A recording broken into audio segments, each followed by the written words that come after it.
सूत जी बोले, प्राचीन समय की बात है।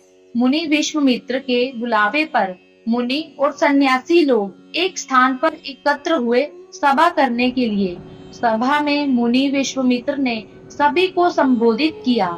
मुनि विश्वामित्र ने कहा कि हे मुनियों, आश्रमों में दुष्ट राक्षस यज्ञ करने वाले हमारे लोगों को अपना भोजन बना लेते हैं, यज्ञों को नष्ट कर देते हैं, जिसके कारण हमारे पाठ पूजा ध्यान आदि में परेशानी हो रही है।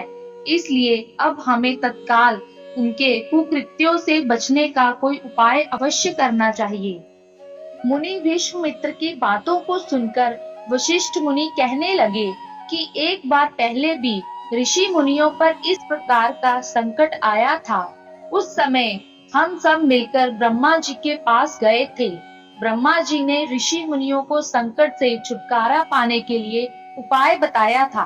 ऋषि लोगों ने ध्यान पूर्वक वशिष्ठ मुनि की बातों को सुना और कहने लगे कि वशिष्ठ मुनि ने ठीक ही कहा है, हमें ब्रह्मा देव की ही शरण में जाना चाहिए। ऐसा सुन सब ऋषि मुनियों ने स्वर्ग को प्रस्थान किया। मुनियों के इस कष्ट को सुनकर ब्रह्मा जी को बड़ा आश्चर्य हुआ।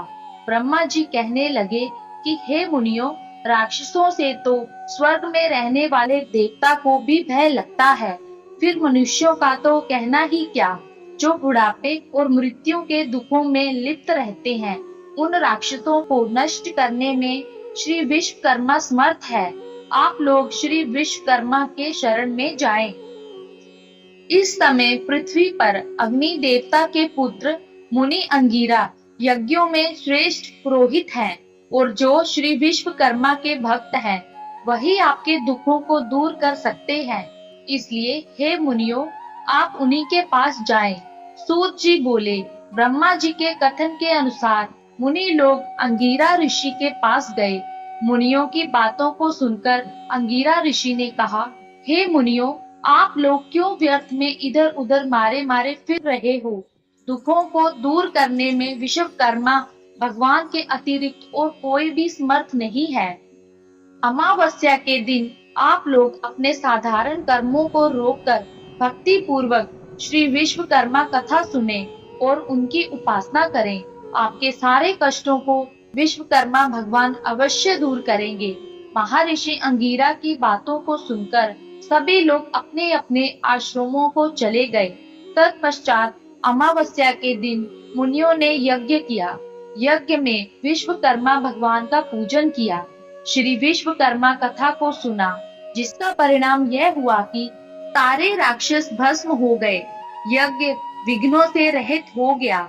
उनके सारे कष्ट दूर हो गए। जो मनुष्य भक्ति भाव से विश्वकर्मा भगवान की पूजा करता है, वह सुखों को प्राप्त करता हुआ संसार में बड़े पद को प्राप्त करता है। विश्वकर्मा जी की पूजा के व्रत की दूसरी कहानी। पौराणिक कथा के अनुसार जब सृष्टि का निर्माण हो रहा था, तो वहाँ सर्वप्रथम भगवान नारायण जी यानी साक्षात भगवान विष्णु जी सागर में शेष शैया पर प्रकट हुए।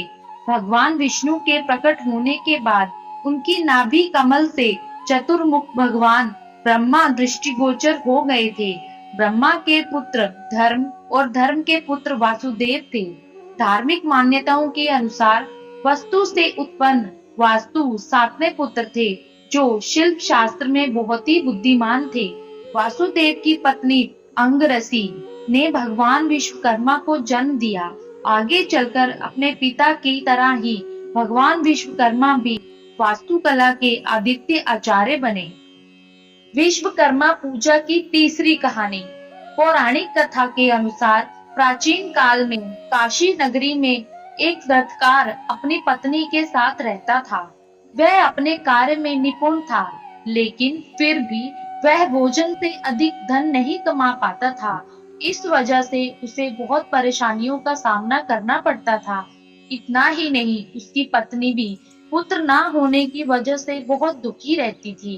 वह दोनों अक्सर पुत्र की प्राप्ति के लिए साधु के पास जाते थे, लेकिन उनकी इच्छा फिर भी पूरी नहीं हो पाती थी। एक दिन उनके एक पड़ोसी ब्राह्मण ने रथकार से कहा कि तुम दोनों भगवान विश्वकर्मा की पूजा करो, तुम्हारी हर इच्छा अवश्य पूर्ण होगी।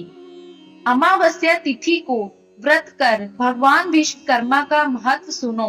अपने पड़ोसी के ऐसा कहने पर अगली अमावस्या को रथकार की पत्नी ने भगवान विश्वकर्मा की पूजा पूरी श्रद्धा से की। उसकी भक्ति को देखकर भगवान विश्वकर्मा बेहद प्रसन्न हुए और उन्होंने उसे पुत्र होने का वरदान दिया। भगवान विश्वकर्मा के आशीर्वाद से रथकार की पत्नी को एक बेहद खूबसूरत पुत्र हुआ। इसके बाद से दोनों सुखी जीवन व्यतीत करने लगे।